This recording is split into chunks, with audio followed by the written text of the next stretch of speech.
అయ్యా, పెళ్లికొడుకు తల్లిదండ్రులు కూడా వచ్చి కూర్చోవాలి. పిలవండి నాయనా. బాబు, అమ్మా నాన్నలు ఎక్కడా? అది వస్తున్నారు సార్, వస్తున్నారు.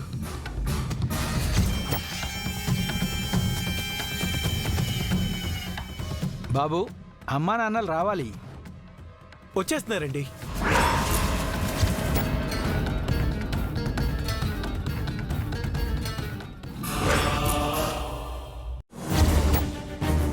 నాకు ఈ పెళ్లి ఇష్టం లేదు నాన్న.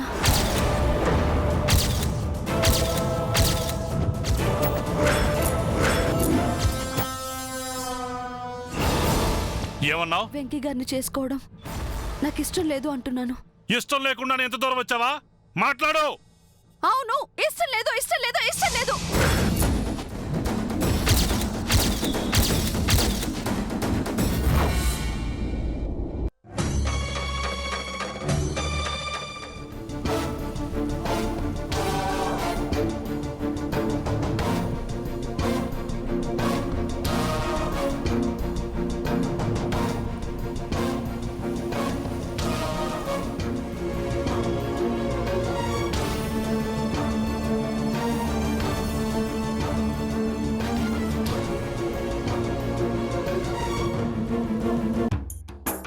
కంటి పాప చిన్నదేనని చిన్నబోకు స్వప్నమా, గుండెలోన ఎంత చోటుని చూడనంటే న్యాయమా, గూడులేని పావురానికి దారి చూపు దైవమా, గోపురాన బాలరాదుని.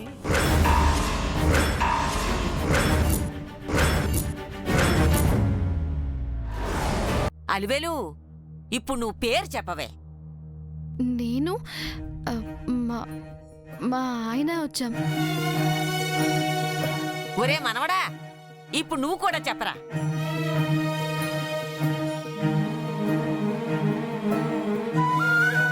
నేను నా భార్య పద్మావతి వచ్చాం.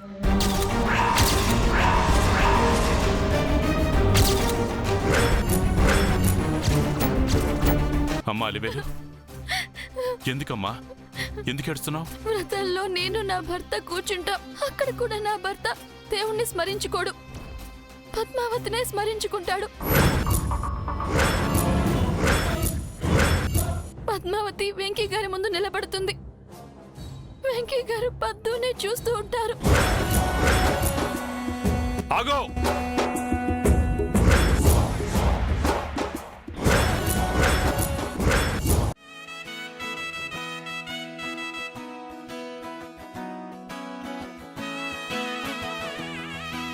అమ్మా, అక్షంతలు. ఇదిగో వస్తున్నాను పంతులు గారు, తీసుకోండి. అమ్మా, ఆ నైవేద్యం కూడా ఇలా ఇవ్వండి. వసే వసే, పంతులు గారు అడిగింది నైవేద్యమే, పూలిస్తావేంటి? ఇదిగోండి పంతులు గారు.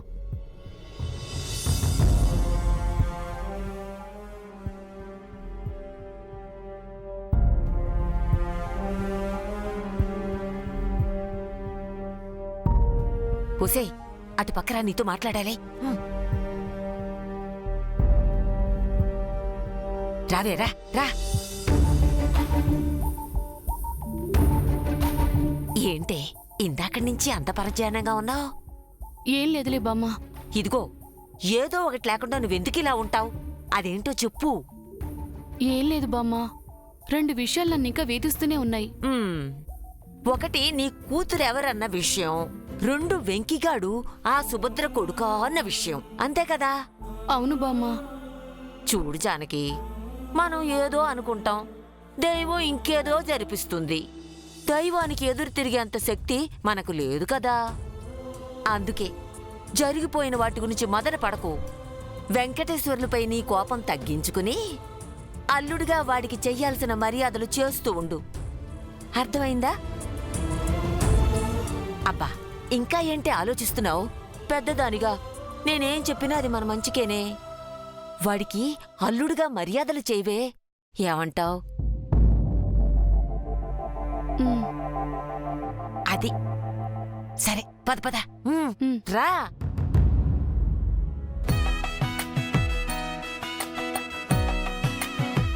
అయ్యా హ్మ్? వ్రతం మొదలుపెట్టే సమయం అయింది. అమ్మాయిని అబ్బాయిని తీసుకురండి. అలాగే పంతులు గారు. హ్మ్. రే చిట్టి, బా. నువ్వు వెళ్ళి అబ్బాయిని తీసుకురా వెళ్ళు. అలాగే బా. ఉసే నువ్వేంటే ఇంకా నిలబడ్డావు? వెళ్ళి అమ్మాయి అలివేల్ని తీసుకురాపో.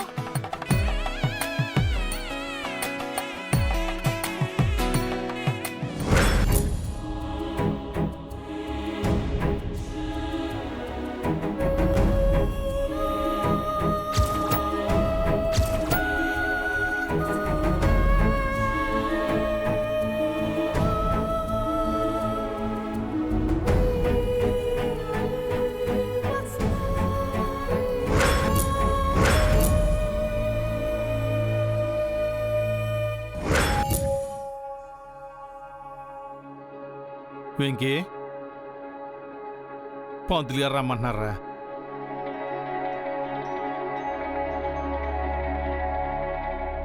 వ్రతంలో కూర్చునే టైం ఏందంటరా? ఇప్పుడు నేను బొమ్మనే బాబాయ్.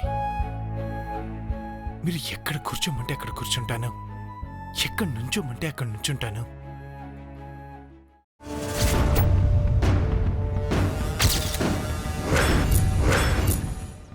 ఆగో!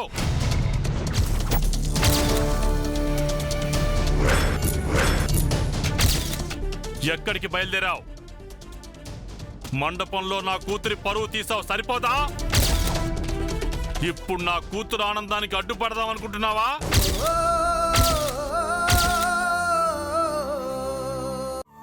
నిన్ననే నేను మీ ఇంటికి వచ్చి అన్ని విషయాలు క్లియర్ చేశాను కదా, ఇంకా నాతో ఏం మాట్లాడాలి? నేను మిమ్మల్ని ఎన్నో మాటలు అన్నాను, తిట్టాను కూడా. దానికి బాధగా ఉంది. ఇంకా దాని గురించి ఎందుకు చెప్పండి. ఆ రౌడీ ఇంటి మీదకి వచ్చి అలా గొడవ చేసి వెళ్ళినందుకు నాకు నిజంగా చాలా కోపం వచ్చేసింది దేవా సార్. అందుకే నేను మిమ్మల్ని అనరాని మాటలు అన్నాను. దయచేసి మీరు నన్ను క్షమించండి ప్లీజ్. ఎందుకు ఆపుతావు పెళ్ళి? ఎందుకంటే రాహుల్ ఆస్తి నాది. రాహుల్ ఆస్తి నీదెలా అవుతుంది? నీకేం హక్కుంది? నాకే హక్కుంది. రాహుల్తో తిరిగింది నేను, ఫ్రెండ్షిప్ చేసింది నేను, కలుసున్నది నేను, రాహుల్తో కడుపు తెచ్చుకుంది నేను.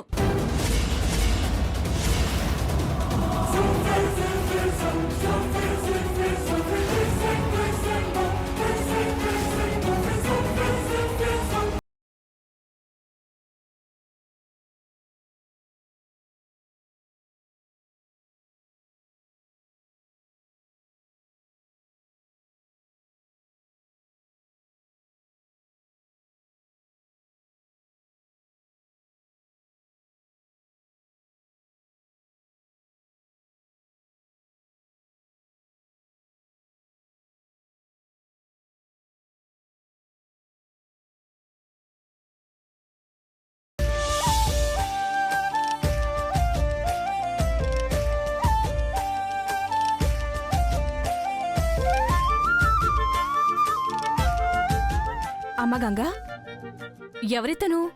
అదే అక్క, ఆ రోజు మన గంగ నేను చెప్తాను. అదే పెద్దమ్మా, ఈయన నాకు తెలిసిన మనిషి.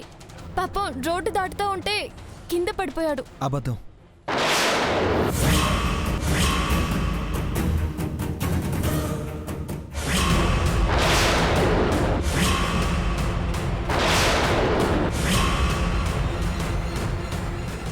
కాసేపట్లో కేక్ కట్ చేయబోతున్నారు కదా, స్ట్రైట్ గా మంగం చూడు, ఆఖరి సరి చూసుకో.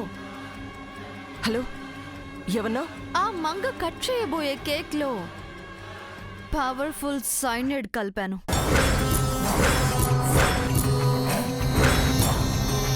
కేక్ నోట్లో పెట్టుకున్న మరుక్షణం సైనైడ్ బ్లడ్ లో కలిసిపోతుంది.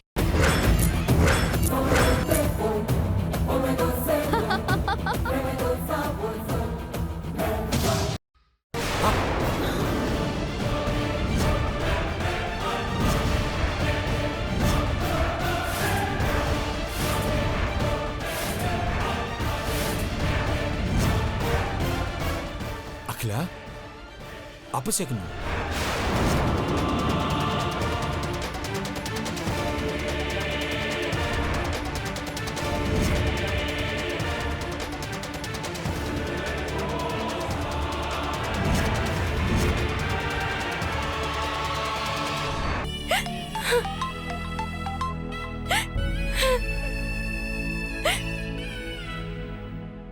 చెప్తాను. వసు వసు నాకు మాట వచ్చిందమ్మా. నీకు నిజం చెప్పడానికి నాకు మాట వచ్చింది.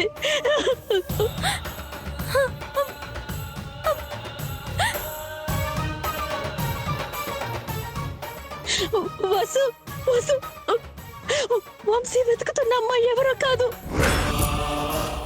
పరువుకి ప్రాణం పెట్టే మిమ్మల్ని ఇంత దారుణంగా మోసం చేస్తారనుకోలేదు.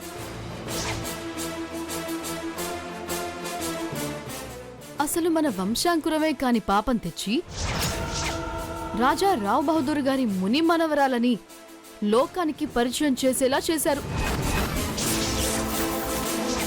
వాళ్ళు చెప్పింది నిజమనుకుని మీ అమాయకత్వంతో కోట్ల ఆస్తిని మనది కాని బిడ్డ పేరు మీద రాశారు.